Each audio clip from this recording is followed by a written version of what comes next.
Good morning, dear friends. God is inviting us to a new day, and a new day is about a new beginning. It's about renewal, without which we cannot progress. How are we going to progress if we're constantly worried about things that shouldn't be our concern at all? And that's why this chapter 86 from the book Words of Life Eternal is dedicated by Emmanuel to specifically this. Do not be worried. He quotes Paul in a letter to the Philippians 4:6 when he said, do not be anxious about anything. Oh my. Anything. Okay, so let's see what Emmanuel is going to unfold to us. In a few paragraphs, he explains. He says, the observation of Paul the Apostle is important for every day. Let no one be worried about anything. In fact, restlessness is a trigger for a number of calamities. Most of the time, it is present, he's saying restlessness is present in the calculation, in the erroneous calculation that compromises the construction, in inadequate dosage of medicine that turns into poison, in the unfortunate accident, and in the public road disaster. It is almost always a thorn at home, a sour point of view, an ember in the path, a rock in our profession. It is because of this restlessness that we often pronounce the inappropriate word and articulate the false judgment regarding others. With restlessness, we generate sick worries and ruin our own road. However, under the pretext of abolishing it, it's essential that we do not fall into laziness. Many people, under the pretext of avoiding anxiety, they retreat in deplorable comfort,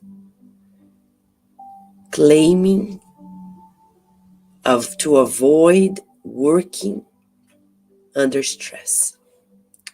Let us understand, however, in the true sense of Paul's judicious recommendation. He said that we should not be anxious about anything, but never be idle. Two extremes: idleness, inertia, laziness, and overconcern, worries. Two extremes. We need to avoid both. Emmanuel very wisely tells us about the problems of not being mindful. When we are worried about something, our mind is not in the present. We need to be here and now, in the present. So present that we know exactly what we need, right, Lupi? You're present, you are, yes. So present that you're happy, right? Wagging the tail, yes? Go.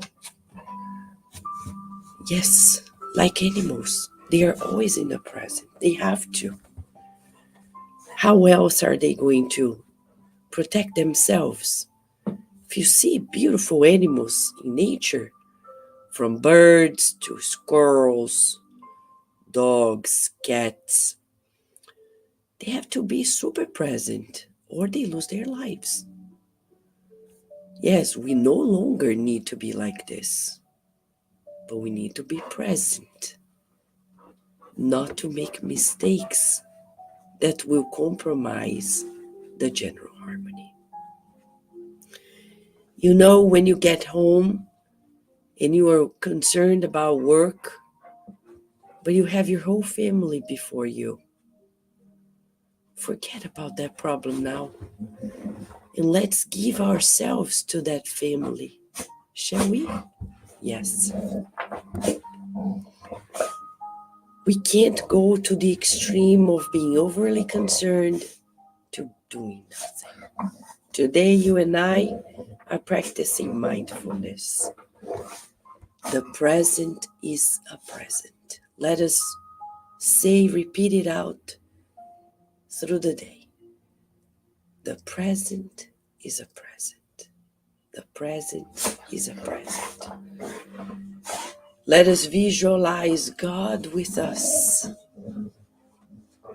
Thank you, God, for the gift of this day and of this moment, when your spirit messengers provide to us the energy medicine that we need for the mind and the bodies.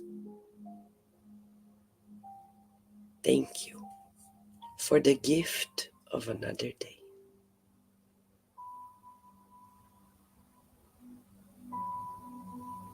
We would like to visualize with you harmony and peace throughout the earth. People kindly cooperating with one another in true wisdom. Thank you for the gift of this message that tells us to be in trust in you, and thus not concerned about anything. Thank you, God, for the gift of this day, for the gift of our family, of our friends, of work, and we visualize the energy medicine that comes from you, permeating all of us, making us feel strong and protected. May everyone who has their name in the book of prayer at Cardiac Radio, at the Spiritist Side of Virginia, and other Spiritist societies connected to us, feel the love and the presence of your messengers, bringing them healing, solution to their problems. Feeling your embrace, we thank you always, and so be it. Yes, dear friends, here we are. Don't worry, be happy. Basically, that's what Emmanuel is saying. Be happy fulfilling our duties, right? Yes.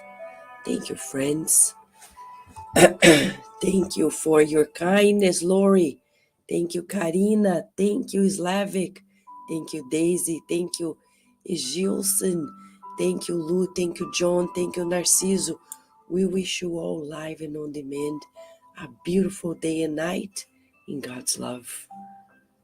And we look forward to seeing you tomorrow at another morning prayer.